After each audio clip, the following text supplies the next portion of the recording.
Only the one who fights in order to keep the word of Allah, the Most High, this is fi sabilillah. But those who support the tyrants, they say, I'm the servant of whomever pays me my check. He's not a believer. He's not a true believer. He is not true in his intent of receiving the military training and learning to defend the Muslims or faith or religion. As a matter of fact, they never pull the trigger against the real enemies. They only pose the muzzles in the chests of the civilians, Muslims. So in this case, don't even dream of receiving a reward of the shahada or martyrdom on the day of judgment, because you're a faker. Because you're what? A faker. There was a person by the name Al-Usayrim in Bani Abd al-Ashhal, the last one of Al-Khazraj to accept Islam, or Al-Ansar.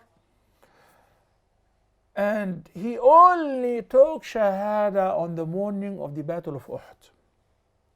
And he asked the Prophet ﷺ, what shall I do first? Fight first or accept Islam first? He said, no, accept Islam first. So he took shahada and said, Ashhadu an la ilaha illallah wa ashhadu anna Muhammad Rasulullah.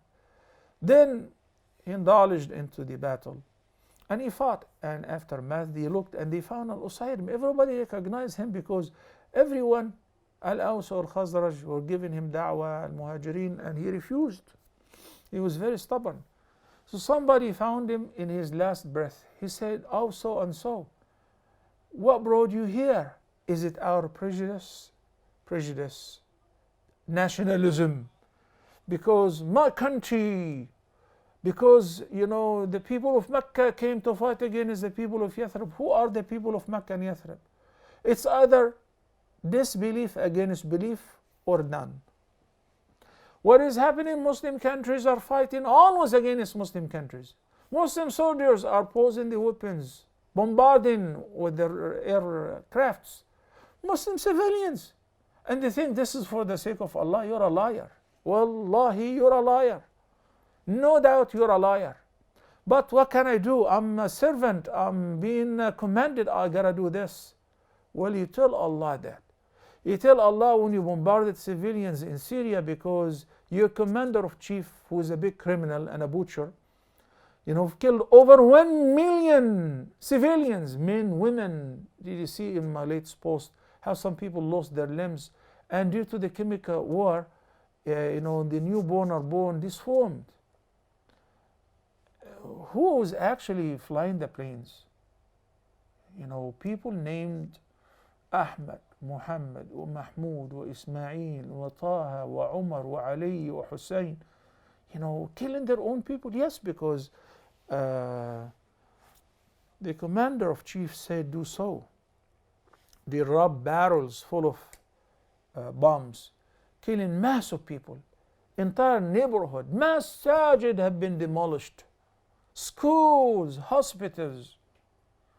And you think that you are supporting the truth? No, it's obvious. You are only supporting the tyrants and the falsehood. So if you die, if your plane blows up and you die, you go to hell because you're not supporting the truth. The hadith says, حتى استشهد. Yes, they will call this square or roundabout the square of Shaheed so and so, lieutenant, first lieutenant. What was he doing? He was killing Muslims. You know what is waiting for you. Don't even dream of coming near Al-Jannah because you have killed Muslims.